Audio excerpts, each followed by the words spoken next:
నిర్గమకాండం ఆల్రెడీ మనము అవుట్లైన్ అంతా కూడా రాసేసుకున్నాం. నిర్గమకాండము 40 అధ్యాయాలు ఉంది. ఇందులో 1వ అధ్యాయాన్ని మనం చూసినప్పుడు నిర్గమకాండము 1వ అధ్యాయము. 1వ అధ్యాయంలో ఇజ్రాయేలీలు ఐగుప్తులో వృద్ధి చెందటాన్ని చూస్తూ ఉన్నాం. 1-7 వచనాలు. ఇందులో 1వ వచనంలో ఈ రీతిగా తెలియజేస్తూ ఉంటాడు. మనం గమనించినప్పుడు నిర్గమకాండము 1వ అధ్యాయము 1వ వచనం. ఐగుప్తులోనికి యాకోబుతో వచ్చిన ఇజ్రాయేళ్ల పేర్లు ఏమనగా రూబేను, షిమ్యోను, లేవి, యూదా, ఇస్సాకారు, జెబూలూను, బెన్యామీను, దాను, నఫ్తాలి, గాదు, ఆషేరు. వీరిలో ప్రతివాడు తన తన కుటుంబంతో వచ్చెను. యాకోబు గర్భమున పుట్టిన వారందరూ 70 మంది. అప్పటికి యోసేపు ఐగుప్తులో ఉండెను. యోసేపును అతని అన్నదమ్ములందరూ ఆ తరం వారందరూ చనిపోయిరి. ఇక్కడి నుంచి సమస్య స్టార్ట్ అయింది. యోసేపు చనిపోయాడు, అన్నదమ్ములు చనిపోయారు. వాస్తవంగా ఈ అన్నదమ్ములు ఏం చేశారంటే భయపడిపోయారు వాళ్ళ నాన్న చనిపోగానే. మరలా మన సహోదరుడు మనలందరినీ కూడా బందీలను చేసేస్తాడేమో అని చెప్పేసి ఆదికాండం 50వ అధ్యాయంలో మనం చూసాం. వాళ్ళందరూ వచ్చి మమ్మల్ని క్షమించమని చెప్పేసి అడుగుతారు. అయితే యోసేపు చెప్తూ ఉంటాడు, లేదు, దేవుడే తన చిత్తాన్ని నెరవేర్చడానికి ముందుగా నన్ను పంపించాడు. దీని విషయంలో మీరైతే కీడు చేయడానికి ఉద్దేశించినా గానీ అది మన మేలుకే చేశాడు అని చెప్పేసి యోసేపు అన్నాడు. అయితే యోసేపు తన అన్నల్ని బాగానే చూసుకున్నాడు అతను ఉన్నంత కాలం. అయితే యోసేపు చనిపోయాడు, అన్నదమ్ములందరూ కూడా చనిపోయారు. 6వ వచనంలో అంటున్నాడు, యోసేపు అతని అన్నదమ్ములు ఆ తరం వారందరూ చనిపోయారు. మొత్తం ఆ తరం అంతా కూడా వెళ్ళిపోయారు. అంటే వీళ్ళే కాదు, ఐగుప్తులో ఉండేటువంటి ఐగుప్తీయులు, ఫారో వాళ్ళందరూ కూడా వెళ్ళిపోయారు. ఆ తరం అంతా కూడా చనిపోయారు. చనిపోయిన తర్వాత జరిగింది ఏమిటంటే ఇజ్రాయేలీలు బహుసంతానముగా వారి అభివృద్ధి విస్తరించి అత్యధికంగా ప్రబలి వారున్న ప్రదేశం వారితో నిండి ఉండెను. ఇక ఇక్కడి నుంచి మనం చూసినట్లయితే దేవుడు తన వాగ్దానాన్ని నెరవేర్చడాన్ని మనం చూస్తూ ఉంటాం. దేవుడు తన వాగ్దానం ఆయన చేసింది ఏమిటి అంటే ఆకాశ నక్షత్రాలను చూపించాడు, సముద్రపు ఇసుక రేణువుల్ని చూపించాడు. నీ సంతానము అలా అవుతుంది అనేటువంటి విషయాన్ని దేవుడు తెలియజేశాడు. అలా అవుతుంది అన్నటువంటి విషయము వాస్తవంగా వాళ్ళు అక్కడికి వచ్చినప్పుడు కూడా మనం చూసినట్లయితే వచ్చినప్పుడు 70 మంది వచ్చారు. 70 మంది వచ్చినటువంటి వీళ్ళు ఇప్పుడు ఏమైపోయిందంటే దేవుడు తన వాగ్దానాన్ని నెరవేర్చడం మొదలు పెట్టారు. ఇప్పుడు ఈ 70 మంది వచ్చినటువంటి వీళ్ళు ఏమయ్యారంటే వృద్ధి చెందడం మొదలు పెట్టారు. వృద్ధి చెందుతున్నారు. వాస్తవంగా ఈ 70 మంది వచ్చినటువంటి వీళ్ళు ఏమైపోయారంటే ఆ ప్రదేశం అంతా వాళ్ళతో నిండిపోయింది. వాస్తవంగా వచ్చినప్పుడు 70 మంది, ఇప్పుడు మాత్రము చాలా సంఖ్య విస్తరించారు. దీన్ని చూసినటువంటి ఐగుప్తీయులు కూడా ఏమనుకున్నారంటే వీళ్ళు ఇలాగా గనక నిండిపోతే ఒక రకంగా ఇప్పుడు వచ్చినప్పుడు ఏమిటి అంటే 70 మందే కదా. ఐగుప్తు దేశంలో 70 మంది అంటే ఎంతమంది? వీళ్ళు మైనారిటీ, అంటే చాలా కొద్ది మంది. అయితే ఐగుప్తీయులు గనక చూసినట్లయితే మొత్తము ఐగుప్తు దేశంలో చాలా మంది ప్రజలు ఉంటారు, వీళ్ళు మెజారిటీ. ఇప్పుడు ఏమైపోయిందంటే దేవుడు తన వాగ్దానాన్ని నెరవేర్చడం మొదలు పెట్టినప్పుడు వీళ్ళు వృద్ధి చెందుతున్నారు. వాస్తవంగా వీళ్ళ భయం ఏమిటి, వీళ్ళ ఆందోళన ఏమిటి అంటే మన సంఖ్య తగ్గిపోతుందేమో. ఎప్పుడైతే మన సంఖ్య తగ్గిపోతుందో, వీళ్ళ సంఖ్య వృద్ధి అయిపోతుందో, ఈ దేశాన్ని కూడా వీళ్ళే వాళ్ళు చేసుకుంటారు కదా అనేటువంటి ఆలోచనకు వచ్చారు. అది అటువంటి ఆలోచన వాళ్ళకి లేదు, ఇదంతా వీళ్ళ ఆలోచన అన్నమాట. ఆ తర్వాత మనం గమనించినప్పుడు 8వ వచనం, అప్పుడు యోసేపుని ఎరగని క్రొత్త రాజు ఐగుప్తు నేలను ఆరంభించెను. 8వ వచనంలో 8వ వచనం నుంచి కనుక మనం గమనించినట్లయితే అక్కడ జరిగినటువంటి ఆ కొత్త ఫారో వచ్చి అక్కడ మారినటువంటి ప్రణాళికలు అదంతా కూడా తెలియజేస్తూ ఉన్నాడు ఈ అధ్యాయంలో. కొత్త ఫారో ఏలటం ప్రారంభించాడు. అతడు తన జనులతో ఇట్లనేను, ఇదిగో ఇజ్రాయేలీల సంతతి అయిన ఈ జనము మనకంటే విస్తారంగా బలిష్టంగా ఉంది. వీళ్ళు మనకంటే సంఖ్యలో ఎక్కువగా ఉన్నారు, మనకంటే బలంలో కూడా ఎక్కువగా ఉన్నారు. వారు విస్తరింపకుండునట్లు మనం వారి యొడల యుక్తిగా జరిగించుదాము రండి. లేని యొడల యుద్ధము కలుగునప్పుడు కూడా మన శత్రువుతో చేరి మనకు విరోధంగా యుద్ధం చేసి ఈ దేశం నుంచి వెళ్ళిపోదురేమో అనేను. కాబట్టి ఇప్పుడు సమస్య ఏంటి అంటే ఒకవేళ మన శత్రువులతో యుద్ధం వస్తే వీళ్ళు ఏం చేస్తారు? వీళ్ళు వెళ్ళిపోయి వృద్ధి చెందినటువంటి ఈ జనము మన శత్రువులతో కలుసుకుంటారు. ఎప్పుడైతే మన శత్రువులతో కలుసుకున్నారో ఇక్కడి నుంచి వాళ్ళు వెళ్ళిపోతారేమో. అవును, వెళ్ళిపోతే వీళ్ళకేంటి నష్టం? వీళ్ళు ఏం చేశారంటే వీళ్ళకేమిటి నష్టం అంటే వీళ్ళు వాళ్ళని బానిసలుగా చేసేసుకున్నారు. ఇక్కడి నుంచి వెళ్ళిపోతే మన పనులు ఎవరు చేస్తారు? కాబట్టి మన దగ్గరకు వచ్చారు, వీళ్ళు పెరుగుతూ ఉన్నారు, వీళ్ళు ఇక్కడే ఉంటే వీళ్ళతో పనులు చేయించుకోవచ్చు. ఒకవేళ వీళ్ళు ఇంకా ఎక్కువైతే బానిసలుగా ఉంచగలమా అంటే వీళ్ళు ఎక్కువ మంది అయితే వీళ్ళని బానిసలుగా కూడా ఉంచలేం. కాబట్టి వీళ్ళని ఏం చేయాలంటే వీళ్ళ సంఖ్య తగ్గించాలి. అంటే సంఖ్య తగ్గించాలి అంటే వాళ్ళ వల్ల అవుతుందా? మనం గమనించాల్సింది ఏంటంటే సంఖ్య తగ్గించాలి అనేటువంటిది ఫారో ఆలోచన. ఫారో ఆలోచనే కాదు, ఐగుప్తీయులందరి యొక్క ప్రయత్నం తర్వాత మనం చూస్తాం. ఐగుప్తీయులందరూ కూడా సంఖ్య తగ్గించాలని వాళ్ళ ప్రయత్నం చేస్తూ ఉంటారు. కానీ దేవుడు ఏం చేస్తాడంటే వీళ్ళ సంఖ్యను పెంచాలి అనేటువంటిది దేవుని ఆలోచన. ఇక్కడ మీరు గమనించండి, సంఖ్య పెరగాలి, ఇది దేవుని ఆలోచన, ఎందుకంటే అది ఆయన వాగ్దానం కూడా. అయితే ఫారో ఏం చేస్తూ ఉన్నాడంటే దీనికి వ్యతిరేకంగా ఆయన పోరాడుతూ ఉన్నాడు. వాళ్ళ సంఖ్య ఎట్లయినా సరే తగ్గించాలి, నేను ఫారోని, నా దగ్గర సైన్యం ఉంది, సైన్యాన్ని ప్రయోగిస్తాను, లేదంటే నేను వాళ్ళని బానిసల్ని చేస్తాను, వాళ్ళ సంఖ్యని ఎట్లయినా సరే నేను పెరగకుండా నేను నిరోధిస్తాను అని ప్రయత్నం చేస్తున్నాడు. ఇది ఒక మంచి పాఠం మనకి, ఎందుకంటే ప్రపంచంలో ఫారో అంటే ఆ రోజుల్లో అంతకంటే గొప్ప వ్యక్తులు లేరు. మనం చూస్తూ ఉంటాం ఐగుప్తు యొక్క నాగరికతను, ఐగుప్తు సామ్రాజ్యాన్ని గనక చూసినట్లయితే ఆ రోజుల్లోనే ప్రపంచాన్ని ఏలినటువంటి వాళ్ళు. ఇప్పుడు ప్రపంచాన్ని వేలినటువంటి ఈ ఐగుప్తు సామ్రాజ్యము వాళ్ళ ఫారో ఇప్పుడు ఒక రకంగా ఏంటంటే దేవుని ప్రణాళిక ఆయన అడ్డొస్తున్నాడు, నేను దీన్ని పెరగనివ్వను అని. ఎవరు నెగ్గుతారు? ఫారో, ఐగుప్తీయులు, వాళ్ళ సైన్యము, అవసరమైతే వాళ్ళ గుర్రాలు, తర్వాత మనం చూస్తాం వాళ్ళ రథాలు, వాళ్ళ ఆయుధాలు, ఇవన్నీ ప్రయోగించారు. ఇవన్నీ కూడా ప్రయోగిస్తే ఓడిపోతాడు. మనిషి అట్లనే అనుకుంటూ ఉన్నాడు, నేను శక్తిని ఉపయోగిస్తా, నా ఉద్యోగాన్ని ఉపయోగిస్తా, నా ఇంటెలిజెన్స్ నేను ఉపయోగిస్తా, లేకపోతే నాకు తెలిసిన పలుకుబడిని ఉపయోగిస్తా అని దేవుని చిత్తానికి ఎదురెళ్లాలన్నట్టుగా చేస్తూ ఉంటారు. ఇప్పుడు వాళ్ళు ఎంత ఎదురెళ్ళాలి అని చెప్పేసి ప్రయత్నం చేసినా మీరు 2వ అధ్యాయంలో కనుక గమనించినట్లయితే అక్కడ అటువంటి పరిస్థితుల్లో వీళ్ళందరినీ కూడా బానిసలుగా చేసి వాళ్ళ మీద పని ఒత్తిడి పెట్టి సంఖ్య తగ్గించాలి. అంటే వాళ్ళ ప్లాన్ ఏంటంటే బాగా ఉదయం నుంచి రాత్రి వరకు పని పెడితే, అంటే సాయంత్రం దాటే వరకు, ఉదయం నుంచి సాయంత్రం వరకు, ఇంకా రాత్రి అయిపోయేదాకా వీళ్ళకి పని కేటాయిస్తే ఆ పనితో వాళ్ళు అలసిపోతారు. అలసిపోయినటువంటి వాళ్ళు ఇంటికి వచ్చి భార్యాభర్తలు కాపురం చేయలేకపోతే వాళ్ళు క్రొత్తగా పుట్టేటువంటి వాళ్ళు తగ్గిపోతారు అనేటువంటిది వాళ్ళ ఆలోచన. అంటే క్రొత్తగా పుట్టేటువంటి వాళ్ళ సంఖ్య తగ్గించాలి. ఈ క్రొత్త పుట్టుకలు కనుక తగ్గించామనుకోండి, అంటే బర్త్ రేట్ కనుక తగ్గించామనుకోండి, బర్త్ రేట్ కనుక తగ్గిస్తే ఆటోమేటిక్ గా సంఖ్య తగ్గిపోతుంది అని. బర్త్ రేట్ తగ్గించాలంటే ఏం చేయాలి? కాపురం చేయకుండా చేయాలి. కాపురం చేయకుండా చేయాలంటే ఏం చేయాలి? బాగా పని పెడితే ఆ పని వల్ల వాళ్ళు అలసిపోతే ఇక ఉండదు కదా అని అలా చేశారు. కానీ వాళ్ళు ఎంత పని పెట్టినా కానీ వాళ్ళ సంఖ్య అంత పెరుగుతూ ఉంది. వాస్తవంగా సంఖ్య పెరగటానికి కలిగినటువంటి కారణం ఏమిటంటే అక్కడ దేవుని చిత్తం ఈయన. అయితే ఇది వాళ్ళు గమనించలేదు. ఇంకా పని పెడితే అయ్యిద్దేమో అన్నట్లుగా ప్రయోగించారు. అవ్వకపోతే వాళ్ళు చేసినటువంటిది ఏమిటంటే 1వ అధ్యాయంలో మనం చూసినప్పుడు 15వ వచనము, ఐగుప్తు రాజు షిఫ్రా పూయా అను హెబ్రీల మంత్రసానులతో మాట్లాడి, మీరు హెబ్రీసీలకు మంత్రసాని పని చేయొచ్చు, వారికి కాన్పు పీటల మీద చూసినప్పుడు మగవాడైన ఎడల వాడిని చంపండి, ఆడదైతే బ్రతకనివ్వండి. ఇప్పుడు వాళ్ళు ఏం చేశారంటే ప్లాన్ నెంబర్ 2, ప్లాన్ నెంబర్ 1 అవ్వలేదు. ఎంత పని పెట్టినా కానీ వాళ్ళ బర్త్ రేట్ ఇంకా పెరుగుతూ ఉంది. ప్లాన్ నెంబర్ 2కి వచ్చారు. ఏమిటి ప్లాన్ నెంబర్ 2 అంటే పుట్టినటువంటి మగబిడ్డలను పురిట్లోనే చంపేయాలి, మగబిడ్డలను చంపాలి. ఎక్కడ దానికి వాళ్ళు ఎవరిని ప్రయోగించారంటే మంత్రసానులు. ఈ మంత్రసానులకు ఆ పని పురమాయించారు. కాకపోతే ఏం చేశారంటే ఈ మంత్రసానులు ఈ పని చేయలేదు. ఆడవాళ్ళనైతే బతకనివ్వండి, మగవాళ్ళని చంపేయండి అన్నారు. కానీ అంటే వాళ్ళకి నష్టం ఎవరితో అంటే మగవాళ్ళతోనే. రేపు యుద్ధం వచ్చినా, తిరుగుబాటు చేసినా మగవాళ్ళతోనే నష్టం. ఎందుకంటే శారీరకంగా చూసినట్లయితే యుద్ధాల్లో ఎప్పుడూ ఆడవాళ్ళు వెళ్ళినటువంటిది ప్రపంచ చరిత్రలో లేదు.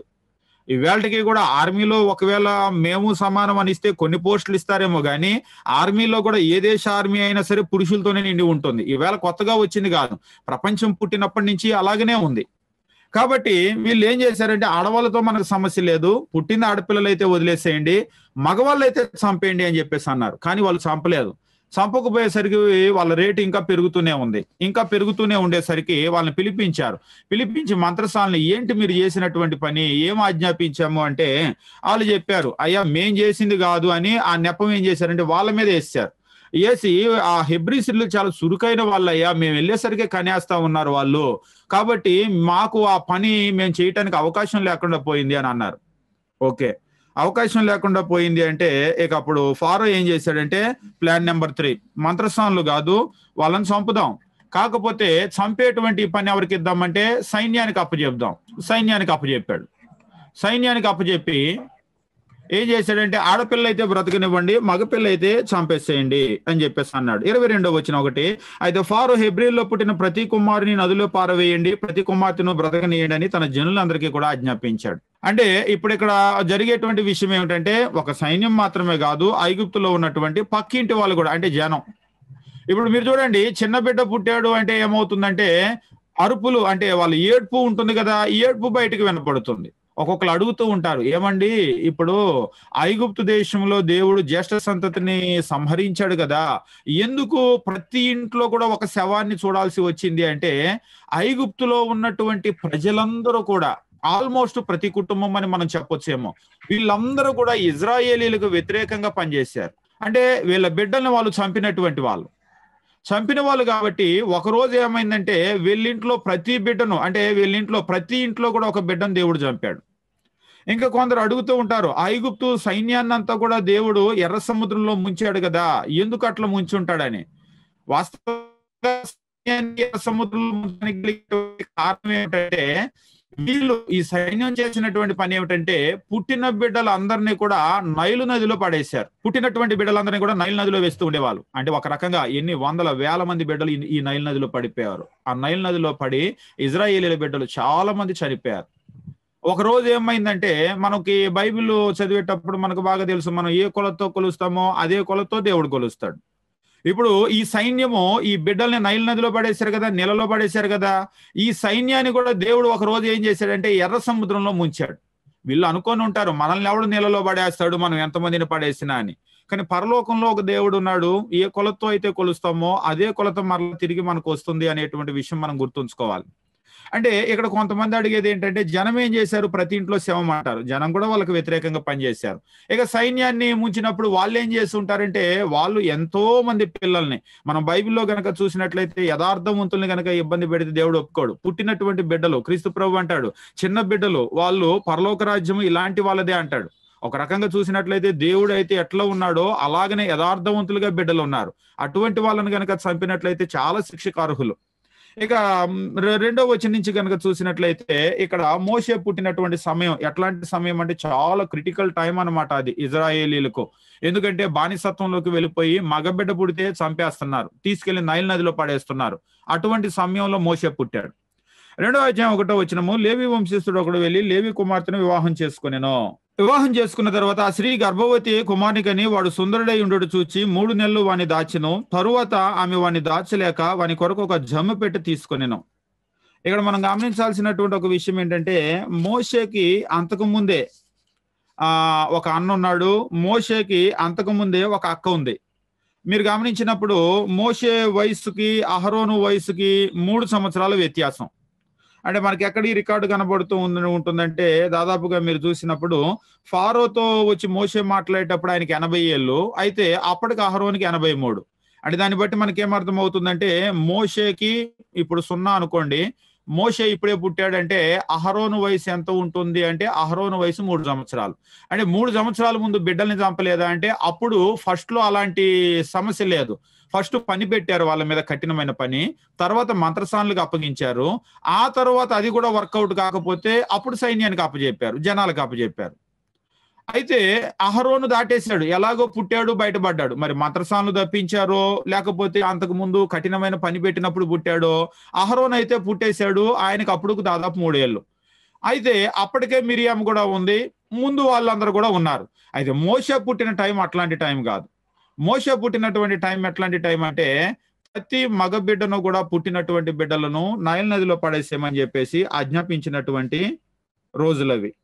అయితే ఇక్కడ చెప్తున్నాడు, ఆ కుమారుడు సుందరుడై ఉండట చూచి 3 నెలలు వాడిని దాచెను.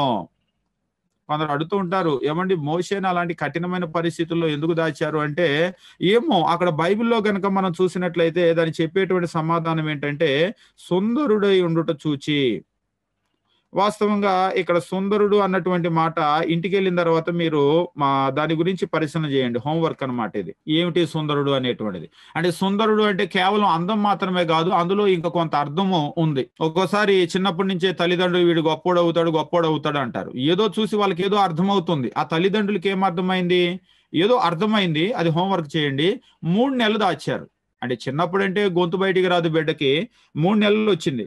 3 నెలలు వచ్చిన తర్వాత మూడో వచనం అంటున్నాడు, తరువాత ఆమె వాని దాచలేక వాని కొరకు ఒక జమ్మి పెట్టి చేయించింది.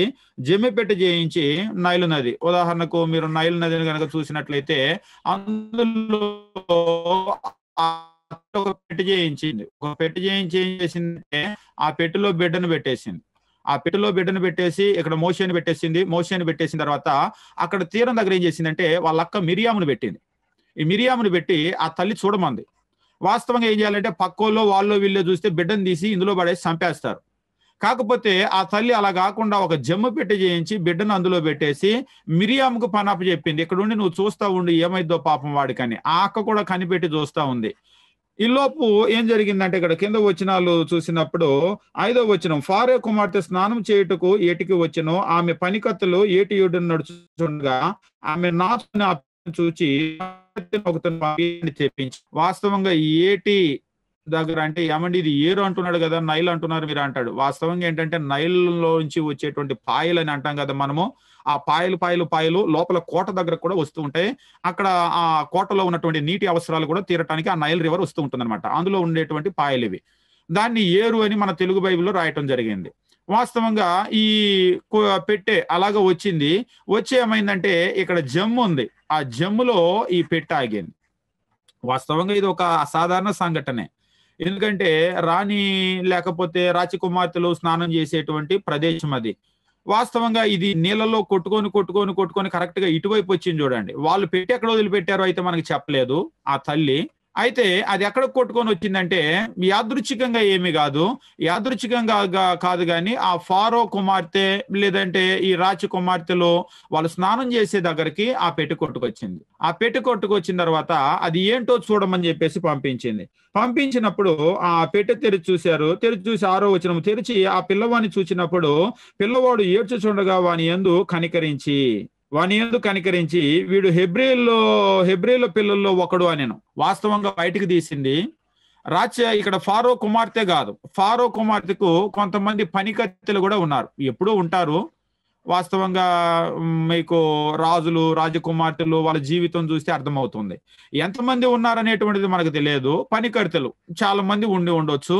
ఎవరో వెళ్ళారు, చూసినటువంటి వాళ్ళు ఈ పిల్లవాడు హెబ్రీల పిల్లవాడు అని గుర్తుపట్టారు. హోంవర్క్ నెంబర్ 2, ఎట్లా హెబ్రీల పిల్లవాడు అని గుర్తుపట్టారు, ఎలా సాధ్యమైంది అది. ఇక హెబ్రీల పిల్లవాడు అని గుర్తుపట్టిన ప్రస్తుతం ఉన్నటువంటి రూల్ ఏంటంటే అక్కడ హెబ్రీల పరిస్థితి ఏంటంటే వాళ్ళందరూ కూడా బానిసలు. వాళ్ళు బానిసలు మాత్రమే కాదు, ఇప్పుడు వాళ్ళలో మగబిడ్డ ఎవరు కూడా బ్రతకడానికి వీల్లేదు. అది దేవుని యొక్క ఆజ్ఞ. మగ పిల్లవాడు ఎవరు కూడా బ్రతకడానికి అవకాశం లేదు. అయినప్పటికి కూడా ఇప్పుడు ఏం చేసిందంటే ఈ ఫారో కుమార్తె ఆమె ఆ బిడ్డను తీసుకుంది. ఆ బిడ్డను తీసుకొని కింద వచ్చిన గనక మనం చూసినట్లయితే 7వ వచనం, అప్పుడు వాని అక్క ఫారో కుమార్తెతో నీ కొరకు ఈ పిల్లవాని పెంచుటకు నేను వెళ్ళి హెబ్రీ స్త్రీలలో ఒక దాదిని పిలుచుకొని పోతున్నా అని అడిగాను. ఎప్పుడైతే దీన్ని చూసిందో ఆమె తీసుకుందో ఇక్కడ దూరంలో ఉన్నటువంటి మిరియాం వచ్చేసింది. మిరియాం పరిగెత్తుకొని వచ్చేసి ఆమె చెప్తూ ఉంది, అమ్మా ఈ పిల్లవాడిని నువ్వు పెంచుకోవటానికి నీకు ఒక దాది అవసరమా అని చెప్పేసి అంది. వాస్తవంగా పెంచుకోవాలన్నటువంటి ఆలోచన ఆమెకి ఇంకా రాలేదేమో. ఈ పిల్లోని నువ్వు పెంచుకోవటానికి నీకు గాని ఒక దాది కావాలా ఏంటమ్మా, పిలుచుకొని రమ్మంటావా అని అంది. అనేసరికి అప్పుడు అందుకు ఫారో కుమార్తె వెళ్ళమని చెప్పగా ఆ చిన్నది వెళ్ళి ఆ బిడ్డ తల్లిని పిలుచుకొని వచ్చాను. మీరు చూడండి, వాస్తవంగా తల్లి మిరియాము తర్వాత అక్కడ మోషే ఉన్నారు. కానీ ఇప్పుడు ఏమైందంటే ఈ మోషేని పెట్లో పెట్టారు. పెట్లో పెడితే అక్కడి నుంచి ఫారో కుమార్తె దగ్గరకు వచ్చాడు. ఫారో కుమార్తె దగ్గరకు వచ్చినా గానీ ఈ తల్లే ఇక్కడికి వచ్చి మోషేని పెంచుతూ ఉంది. అంటే అదే ఫ్యామిలీ అనమాట, అదే తల్లి అదే బిడ్డ. కాకపోతే ఏం మారింది అంటే ఆ స్థలం మారింది అంతే. అదే తల్లి పెంపకం.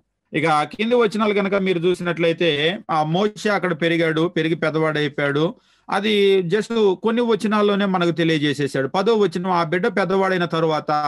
వాస్తవంగా మీరు గనక గమనించినట్లయితే మోషే ఐగుప్తులో ఉన్నటువంటి 40 సంవత్సరాలు బాల్యం అంతా కూడా ఏం చేశాడంటే ఒకే ఒక్క వచనంలో చెప్పేశాడు. ఏమన్నాడంటే ఆ బిడ్డ పెద్దవాడైన తరువాత అని చెప్పేసి అన్నాడు. 9వ వచనంలో ఆ తల్లి వచ్చింది పాలిచ్చి పెంచింది అన్నారు. అక్కడ 10వ వచనం వచ్చేసరికి బిడ్డ పెద్దవాడైపోయాడు. ఒకే ఒక్క వచనం అంతే. పెద్దవాడైన తర్వాత ఆమె ఫారో కుమార్తె యొద్దకు అతను తీసుకుని వచ్చెను. అతడు ఆమెకు కుమారుడు అయ్యుండెను. ఆమె నీటిలో నుండి ఇతను తీసినని చెప్పి అతనికి మోషే అని పేరు పెట్టెను. ఆ దినముల్లో మోషే పెద్దవాడై, బాగా గమనించండి, తన జనుల యొద్దకు పోయి వారి భారమంతా చూసెను. మోషే తన జనుల యొద్దకు పోయి, అంటే మోషేకి తాను ఎవరు అనేటువంటి తెలుసా? తన జనుల దగ్గరకు పోయి అంటే తాను ఎవరు అనేటువంటి తెలుసు. ఎవరు చెప్తారు? ఈ దాదిగా ఉంది కదా, అంటే తల్లి పెంచినటువంటి తల్లి ఉంది కదా, ఈమె. ఇక వేరే ఆప్షన్ లేదు. అంటే మోషే ఎలా పెరిగాడు అనేటువంటి ఆ పెంపకానికి పూర్తి బాధ్యత ఈ దాది, అంటే ఈ తల్లిదే. ఆ తర్వాత జనాంగానికి ఒక గొప్ప లీడర్ అవుతాడు. అంతేకాదు ప్రపంచ చరిత్రలోనే ఒక గొప్ప లీడర్ మోషే అనేటువంటి ఆయన. అంటే ప్రపంచానికి ఒక గొప్ప లీడర్ని అందించినటువంటి ఆమె ఎవరు అంటే ఈ తల్లి. ఈ రోజు కూడా చాలా మంది తల్లులు ఉన్నారు, వాళ్ళకి చాలా మంది బిడ్డలు ఉంటూ ఉన్నారు. కానీ ప్రపంచానికి ఒక గొప్ప లీడర్లను అందించేటువంటి వాళ్ళు మాత్రం లేరని చెప్పలేము, కొద్ది మంది మాత్రమే ఉన్నారు. ఆ తల్లి అలా పెంచింది. వాస్తవంగా అనుకూలమైనటువంటి పరిస్థితులు కాదు, ఎందుకంటే ఆ తల్లికి స్వతంత్రం, స్వేచ్ఛ అనేటువంటిది లేదు. అయినా సరే ఆమె ప్రపంచానికి ఒక మంచి లీడర్ని అందించింది. ఇక కింది వచనాలు కనుక మీరు చూసినట్లయితే 2వ అధ్యాయంలో తెలియజేస్తూ ఉంటాడు. 11వ వచనం నుంచి మీరు చూసినట్లయితే 22 వరకు మోషే మిద్యాను అరణ్యానికి పారిపోవటం. ఏం జరిగింది అక్కడ అంటే, ఒకసారి ఆయన వెళ్ళి చూసినప్పుడు 11వ వచనంలో వాళ్ళ భారం చూసినప్పుడు అప్పుడు అతడు తన జనుల్లో ఒక హెబ్రీడు ఒక ఐగుప్తిని కొట్టగా చూచెను. అంటే హెబ్రీలు మరి వాళ్ళు బానిసలు కదా, పని చేయకపోతే కొడుతూ ఉంటారు. కారణం ఏంటో గాని ఒక ఐగుప్తీయుడు కొడుతూ ఉన్నాడు. ఎవరో కొడుతూ ఉంటే మోషే చూశాడు. మోషే చూసినప్పుడు వాస్తవంగా బైబిల్లో మోషే సాత్వికుడు అని ఉంది. అయితే ఈ వచనంలో చూసినప్పుడు ఒకంత కొంత వ్యత్యాసంగా ఉంటుంది. అయితే సాత్వికుడికి ఇంత కోపం ఎలా వచ్చిందండి అని కొందరు అడుగుతారు. ఈ వచనాన్ని మనం గమనించినప్పుడు హెబ్రీని కొట్టగా చూచెను. 12 అతడు అటు ఇటు తిరిగి చూచి ఎవడో లేకపోగా ఆ ఐగుప్తిని చంపి ఇసుకలో వని కప్పి పెట్టాను. అటు ఇటు చూశారు, ఎవరు లేరు. ఎవరు లేకపోతే ఆ ఐగుప్తుని కొట్టి చంపి, ఇది మోషేలో ఉండేటువంటి మరొక షేడ్ అనమాట. ఈ షేడ్ని మీరు ఖచ్చితంగా స్టడీ చేయండి. చాలా మంది ఏమనుకుంటారంటే మోషే సాత్వికుడు, ఫస్ట్ నుంచి చాలా కూల్ ఆయన అని అనుకుంటారు. మోషే ఒక మనిషిని కొట్టి చంపేశాడు.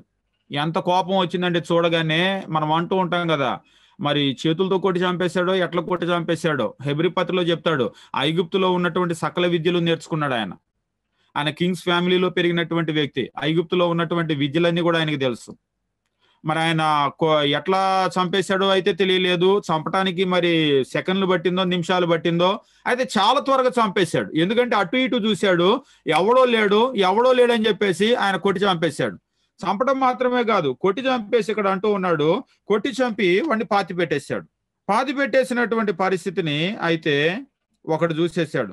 ఒకడు చూసి ఆ తరువాత ఇసుకలో కప్పి పెట్టాడు. మరునాడు అతడు బయటికి నడిచి వెళుచుండగా హెబ్రీలైన ఇద్దరు పోట్లాడుతున్నారు.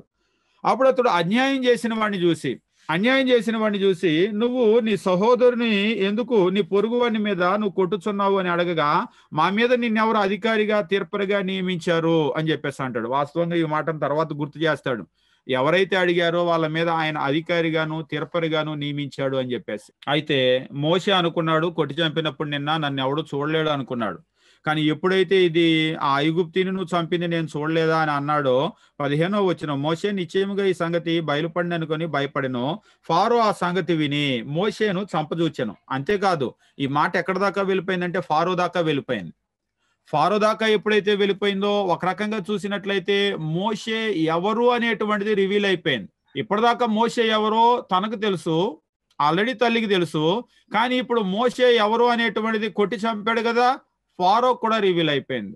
ఎందుకంటే ఫారో చంపాలి అని అనుకున్నాడు. ఇక నిశ్చయంగా ఇది దాగదు అని మోషే అక్కడి నుంచి మిద్యాను అరణ్యానికి పారిపోయాడు. అప్పటికి మోషే వయసు 40 సంవత్సరాలు. మనం బైబిల్లో చూస్తూ ఉంటాం. మోషే వయసు మొదటి 40 సంవత్సరాలు ఇక్కడ, రెండో 40 సంవత్సరాలు మిద్యాను అరణ్యంలో.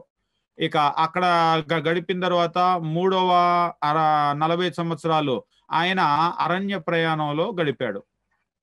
అంటే ఇజ్రాయేలీలతో నడిచినటువంటి సంవత్సరాలు. మొత్తము మోషే వయసును కనుక మీరు చూసినట్లయితే మీరు 340లుగా డివైడ్ చేయొచ్చు. మోషే బ్రతికినటువంటి కాలం అంతా కూడా 120 సంవత్సరాలు. ఈ 120 సంవత్సరాల్లో మొదటి 40 సంవత్సరాలు ఆయన ఐగుప్తులో ఫారోకు కుమారునిగా ఆయన జీవించాడు. అయితే ఆయన ఫారోకు కుమారుడుగా కొందరు చెప్తూ ఉంటారు చరిత్రను చదివిన వాళ్ళు, తరువాత దాదాపుగా ఫారో అయ్యేటువంటి ప్లేస్ లో మోషే ఉన్నాడు. అంటే ఫారో కుమార్తెకు కుమారుడిగా పెరిగాడు అంటే, కింగ్స్ ఫ్యామిలీలో పెరిగాడంటే ఆయన పెంపకం ఎలా ఉంటుందో మీరు ఊహించవచ్చు. ఆయన తినే తిండి గాని, ఆయన కట్టే బట్ట గాని, ఆయన జీవితం గాని ఎట్లా ఉంటుందో. కానీ మోషే ఏం చేశాడంటే దీన్నంతటిని కూడా వదిలిపెట్టేసి ఆయన తన ప్రజల కోసం ఉన్నాడు. కొట్టి చంపడం అంటే అంతే కదా! వద్దులే వీడిని వాళ్ళ గతి వాళ్ళకి దేవుడు అలాంటిది ఇచ్చాడు. నాకు ఈ పరిస్థితి ఇచ్చాడు. కొంతమంది ఉంటారు. పక్క వాళ్ళ గురించి ఎప్పుడు పట్టించుకోరు. సొంత వాళ్ళ గురించి, రక్త సంబంధికుల గురించి కూడా పట్టించుకోరు. కానీ మోషే అటువంటి వాడు కాదు. వాళ్ళ కొరకు ఇదంతా కూడా వదిలేసి వచ్చేసాడు. ఒక రకంగా వాళ్ళ కొరకు అంటే దేవుని కొరకు మొత్తం వదిలేసి వచ్చాడు అనేటువంటిది మనకు హెబ్రీయులకు రాసినటువంటి పత్రికలో తెలియజేస్తూ ఉంటాడు. ఇక తర్వాత మీరు గమనించినప్పుడు అక్కడి నుంచి ఆయన వెళ్ళిపోయాడు. వెళ్ళిపోయినటువంటి పరిస్థితిలో 2వ అధ్యాయంలో మిగిలినటువంటి వచనాలు గనక చూసినట్లయితే 15వ వచనం, ఫారో ఆ సంగతిని అక్కడి నుంచి మిద్యాను దేశానికి పారిపోయాడు. ఒక బావి దగ్గర కూర్చున్నాడు. మిద్యాను యాజకునికి 7 కుమార్తెలుండిరి. మీకు బాగా హోంవర్క్‌లు ఎక్కువ చేస్తాయి. ఇక్కడ మిద్యాను యాజకుడు. ఇక్కడ మిద్యాను యాజకుడు. ప్రశ్న, ఈయన ఎవరికి యాజకుడు? దీన్ని మీరు హోంవర్క్ చేయాల్సి ఉంటుంది. ఇక్కడ మీరు చరిత్ర కొంత వెలికి తీయాలి. ఎందుకంటే మనది షార్ట్ టర్మ్ కోర్స్ కాబట్టి ఎక్కువ సమయం మనకు లేదు. మొత్తం మనమే దాని మీద రీసెర్చ్ చేసుకుంటూ వెళ్తే ఒక పుస్తకం కూడా దాటలేం. అట్లని ముఖ్యమైన పాయింట్లు ఏమి కూడా మనం వదిలేసి వెళ్ళొద్దు. ముఖ్యమైన పాయింట్లన్నీ కూడా నేను బయటికి తీసుకొని వస్తాను. వాటిని మీరు హోంవర్క్ చేయండి. ఎంత మీరు వాటి మీద స్టడీ చేస్తే మీరు అంత నేర్చుకుంటారు. ఒక షార్ట్ టైమ్ కోర్సు కాదు, ఒక లాంగ్ టర్మ్ కోర్సులో నేర్చుకున్న దానికంటే కూడా ఎక్కువ నేర్చుకుంటారు. ఎందుకంటే ప్రతి పాయింట్ని దాదాపుగా బయటికి తేవటానికి మనం ప్రయత్నం చేద్దాం. మిద్యాను యాజకునికి 7 కుమార్తెలు ఉన్నారు అని చెప్పేసి అన్నాడు. వాస్తవంగా ఎవరి మిద్యాను యాజకుడు, ఈయన ఎవరికి యాజకత్వం చేస్తున్నాడు అనేటువంటి దాన్ని మీరు ఆలోచన చేయండి. ఇప్పుడు ఏమైందంటే 7 కుమార్తెలు వారు వచ్చి తమ తండ్రి మందకు నీళ్లు పెట్టడానికి బావి దగ్గర కూర్చున్నాడు కదా, బావి దగ్గరకు వచ్చారు. అయితే ఇక్కడ మీరు గమనించాల్సినటువంటి మరొక విషయం ఏంటంటే ఆడవాళ్ళు వీళ్ళందరూ కూడా ఈ ఆడవాళ్ళు చేస్తున్నటువంటి పని ఏమిటి అంటే మందలు మేపుతున్నారు. అంటే కొంతమంది అంటారు అంటే మగవారి పని ఆడవారి పని అని చెప్పేసి వాటిని విభజించాలని ప్రయత్నం చేస్తారు, పనిని రెండుగా. ఇవాళ కూడా అట్లనే చేస్తూ ఉన్నారు, ఇది మగవాళ్ళ పని ఇది ఆడవాళ్ళ పని అని. నిజమేమిటంటే ప్రపంచం పుట్టిన మొదటి నుంచి చూసినప్పుడు అన్ని పనులు అందరూ చేశారు. మగవాళ్ళు ఆడవాళ్ళు కాదు, వ్యవసాయం కూడా ఆడవాళ్ళు చేశారు. ఇవాళకి పల్లెటూర్లకు వెళ్తే మగవాళ్ళు చేసే ప్రతి పని ఆడవాళ్ళు చేస్తారు వ్యవసాయంలో. అయితే ఎక్కడ వ్యత్యాసం వస్తుందంటే బలం వాళ్ళు ప్రయోగించలేరు కాబట్టి బలమైన పని మాత్రం పురుషులు చేసేవాళ్ళు. ఉదాహరణకు ఒక నాగలి దున్నటం, ఒకవేళ పురుషులు లేకపోతే ఏమిటి వాళ్ళే రావాలంటే లేదు, వాళ్ళ ప్లేస్ని వీళ్ళు రీప్లేస్ చేసేవాళ్ళు ఆడవాళ్ళు. అంటే లేకపోతే వీళ్ళే, ఒకవేళ మగవాళ్ళు ఉంటే మందలు వీళ్ళు మేపేవాళ్ళు, మగవాళ్ళు లేకపోతే పని వదిలేసేవాళ్ళు కాదు, ఆడవాళ్ళే ఆ పని చేసేవాళ్ళు. అంటే ఒక రకంగా మగవాళ్ళు చేసే ప్రతి పనిని ఆడవాళ్ళు చేసేవాళ్ళు. మగవాళ్ళది ఆడవాళ్ళది అనేం కూడా లేదు ఈవేళ. అదేంటంటే ప్రపంచం కొన్ని నాగరికతల్లో కొన్ని సంస్కృతుల్లో వాళ్ళు అట్లాగా నిర్ణయించుకున్నారు, కానీ సాంప్రదాయాలను బట్టి ప్రతి పని అందరూ చేయొచ్చు. ఇందులో వాళ్ళది వీళ్ళది అనేటువంటిది ఏమి కూడా లేదు. అయితే ఆ తర్వాత ఫ్యామిలీ సిస్టమ్ ఎట్లా ఉండేది, ఫ్యామిలీలో ఉండేటువంటి పనులు అంటే వంట వార్పు కానీ వస్త్రాలు సిద్ధపరచడం కానీ మరి ఇవేంటి అని అడుగుతారు కొందరు. వాటిని గురించి ఎప్పుడైనా మనం అధ్యయనం చేయొచ్చు ఒకవేళ ఆ అవకాశం వస్తే, లేకపోతే అది కూడా మీరు హోంవర్క్ చేదురు కానీ. అంటే హెబ్రీలో ఫ్యామిలీ సిస్టమ్ ఎట్లా ఉండేది, ఫ్యామిలీ లోపల ఏ పనులు ఎవరు షేర్ చేసుకునే వాళ్ళు అనే దాన్ని మీరు చూడండి. ఇక ఇప్పుడు వాళ్ళు మంద దగ్గరకు మేపుతూ మేపుతూ బావి దగ్గరకు వచ్చారు, నీళ్లు పెట్టాలి. ఇప్పుడు ఎంత మందం ఉంటుందో ఈవేళలాగా స్విచ్ చేస్తే మోటార్లోంచి నీళ్లు రావటం కాదు కదా, ఆ బావిలో నుంచి తోడి నీళ్లు పోయాలి. బావిలో నుంచి తోడి నీళ్లు పోయాలి అంటే మరి లోపల నుంచి తోడటం ఆడవాళ్ళు చాలా కష్టపడాల్సిన పని. అయితే ఆడవాళ్ళు అయితే వచ్చారు కానీ 17వ వచనం, మంద కాపర్లు వచ్చి వారిని తోలివేసిరి. డామినేషన్, పురుషాధిక్య ప్రపంచం కదా, బలం ఉంటుంది. ఏం చేశారంటే మంద కాపుర్లు వచ్చి ఆడవాళ్ళని తోలేశారు. అంటే ఏం జరుగుతుందంటే మొదటి నుంచి కూడా బలమున్నోడు ముందు పని చేసుకుని వెళ్తాడు, ఆయన వాగని బెదిరిస్తాడు, చేసేదేమి కూడా లేదు. బలహీనులు ఏమయ్యే వాళ్ళంటే ఉండేవాళ్ళు. ఇప్పుడు ఆడవాళ్ళు వచ్చారు తోడుకోవటానికి, మంద కాపర్లు వచ్చారు, వాళ్ళని తోలేశారు. అప్పుడు మోషే లేచి వారికి సహాయం చేసి మందకు నీళ్లు పెట్టెను. ఒకవేళ మీరు 10 కమాండ్మెంట్స్ లాంటి సినిమా కనుక చూసినట్లయితే ఇక్కడ చిన్న ఫైట్ కూడా పెడతారు, మోషే లేసి వాళ్ళతో ఫైట్ చేసింది.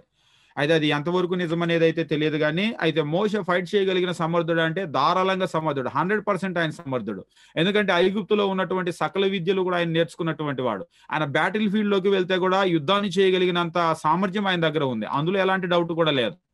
అంతేకాదు ఆయన మోషే దాన్ని అయితే ఇక్కడ మనం చెప్పింది ఏంటంటే మందలో వచ్చి వాళ్ళని తోలివేసినప్పుడు ఆ మందకు నీళ్లు పెట్టడానికి సహాయం చేశాడు మోషే. అంటే వాళ్ళని తోలేసాడా, నీళ్లు పోసాడా, ఎట్లా సహాయం చేశాడు అనేటువంటిది మనకైతే చెప్పలేదు కానీ మోషే వాళ్ళకి సహాయం చేశాడు. వాస్తవంగా రోజు ఉన్నదానికంటే కూడా ఇది ఒక డిఫరెంట్ స్టోరీ. ఎందుకంటే ఈ ఆడవాళ్ళు పాపం రోజు లేట్‌గా ఇంటికెళ్ళే వాళ్ళు. ఇవాళ మోషే వచ్చాడు. వాస్తవంగా మోషే రాకపోతే ఈవేళ కూడా వీళ్ళకి లేట్ అయ్యేది. అయితే మోషే వచ్చి ఏం చేశాడంటే రోజులాగానే ఆడవాళ్ళని నెట్టేస్తే వాళ్ళు పక్కన ఉన్నారో ఏమో, కానీ మోషే వచ్చి వీళ్ళని నెట్టేసి ఆ ఆడవాళ్ళ మందకు ముందు నీళ్లు పోయించాడు. నీళ్లు ఆయనే పోసాడు. పోసిన తర్వాత 17వ వచనం, మందకాపరులు వచ్చి వారిని తోలివేసిరి. మోషే లేసి సహాయం చేశాడు. వారు తమ తండ్రి అయిన రగుయేలు నొద్దకు వచ్చినప్పుడు అతడు, నేడు మీరింత త్వరగా ఎట్లు వచ్చితిరి అనెను. ఇంటికి వచ్చేసారు ఆడోళ్ళు మందం తీసుకొని. వాళ్ళ నాన్న అడుగుతున్నాడు, అదేంటమ్మా ఇవాళ చాలా త్వరగా వచ్చేసారు ఏంటని అడిగాడు. అడిగితే వాళ్ళు అంటున్నారు, అందుకు వారు, ఐగుప్తీయుడు ఒకడు మందకాపరుల చేతిలో నుంచి మమ్మల్ని తప్పించి వడిగా నీళ్లు చేది మన మందకు పెట్టెను అనగా. ఇక్కడ మోషేను గురించి కొన్ని విషయాలు మీరు తెలుసుకోవాలి. అంటే ఈ ఆడవాళ్ళు చెప్తున్నారు, ఏంటమ్మా ఇంత త్వరగా వచ్చారు అంటే, ఐగుప్తీయుడు ఒకడు. ఎవరి ఐగుప్తీయుడు? వాస్తవంగా ఈయన మోషే. అంటే మరి ఐగుప్తీయుడు అన్నాడంటే హీ లుక్స్ లైక్, అంటే అతని రూపాన్ని గనక చూసినట్లయితే అతని రూపము ఐగుప్తీయుని రూపము. ఫారో ఇంట్లో పెరిగాడు కదా, అక్కడి నుంచి పారిపోయి వచ్చేటప్పుడు ఆ డ్రెస్ కానీ అది కానీ మొత్తం ఇంకా అదే. ఆయన చూసేసరికి వీళ్ళు కూడా ఏమనుకున్నారంటే మోషేని చూస్తే ఒక హెబ్రీయుడు అని చెప్పేసి వాళ్ళు అనుకోలేదు. ఒక ఐగుప్తీయుడు ఒకడు మాకు వచ్చాడు, అతడు మాకు సహాయం చేశాడు. ఏం సహాయం చేశాడు చెప్తూ ఉన్నాడు, మంద కాపర్ల చేతిలో నుంచి మమ్మల్ని తప్పించాడు. ఒకటి మమ్మల్ని తప్పించాడు వాళ్ళ చేతిలో నుంచి. రెండవది వడిగా నీళ్లు తోడిపోసాడు. అయితే వాళ్ళ నాన్న యాజకుడు అని ఇందాక చెప్పాడు. యాజకుడు మాత్రమే కాదు రగుయేలు. ఇప్పుడు రగుయేలు గురించి మనకు ఏం తెలుసు అంటే ఈయన ఒక ప్రీస్ట్ మాత్రమే కాదు, ఈయన హాస్పిటాలిటీ తెలిసినటువంటి ఒక వ్యక్తి. అంటే ఆతిథ్యము బాగా తెలిసినటువంటి వ్యక్తి. ఆయన మాకు సహాయం చేశాడు అని చెప్పేసి అంటే వాళ్ళ నాన్న అడుగుతున్నాడు, ఆ కుమార్తెలతో అతడు ఎక్కడ ఆ మనిషిని ఎలా విడిచి వచ్చితిరి, భోజనానికి అతన్ని పిలుచుకొని రండి అని అన్నాడు. అదేంటమ్మా అంత సహాయం చేస్తే ఆయన్ని ఎట్లా వదిలిపెట్టేసి వచ్చేసారు, ఆయన్ని వెళ్ళి భోజనానికి పిలుచుకొని రండి. వాస్తవంగా ఆయన ఎవరు? ఆయన ఒకవేళ ప్రయాణం చేస్తూ అటుగా వచ్చాడా, లేకపోతే ఆయన సంగతి ఏమి తెలియదు ఆయనకి. మాకు సహాయం చేశాడు అని చెప్పారు అంతే. సహాయం చేసిన మనిషిని ఎట్లమ్మా వదిలిపెట్టి వచ్చారు, వెళ్ళి భోజనానికి పిలుచుకొని రండి అని చెప్పేసి అన్నారు. భోజనానికి పిలుచుకొని రండి అంటే 21వ వచనం మనం గమనించినప్పుడు, మోషే ఆ మనుషులతో నివసించుటకు సమ్మతించెను. వచ్చారు. వచ్చిన తర్వాత అడుగుంటారు, నాయన నువ్వేంటి, మరి నీ పరిస్థితి ఏంటి, ఇక్కడికి ఎట్లా వచ్చావు ఏంటి అని అడిగితే ఆయన తన పరిస్థితి ఏం చెప్పాడో తెలియలేదు, కానీ మొత్తానికి నాకు ఎవరు లేరు, ఏ ఆధారం లేదు అనేటువంటిది అయితే వ్యక్తపరిచినట్టు కనబడుతుంది. అయితే వీళ్ళు వాళ్ళతో ఉండమని అడిగినట్టున్నారు. ఎందుకంటే సమ్మతించను అన్నాడు. సమ్మతించను అంటే అడిగితేనే, కాబట్టి నువ్వు మాతో ఎందుకు ఉండిపోకూడదు అని వాళ్ళు అడిగి ఉంటారు. ఆయన అడిగాడు. అతడు తన కుమార్తె అయిన సిప్పోరాను మోషేకి ఇచ్చెను. అంతేకాదు ఇక్కడ ఎంతకాలం ఉన్నాడు అనేటువంటి చెప్పలేదు, కానీ భోజనానికి వచ్చినటువంటి ఆ మనిషి వాళ్ళ ఇంటికి మన భాషలో చెప్పాలంటే అల్లుడయ్యాడు అనమాట.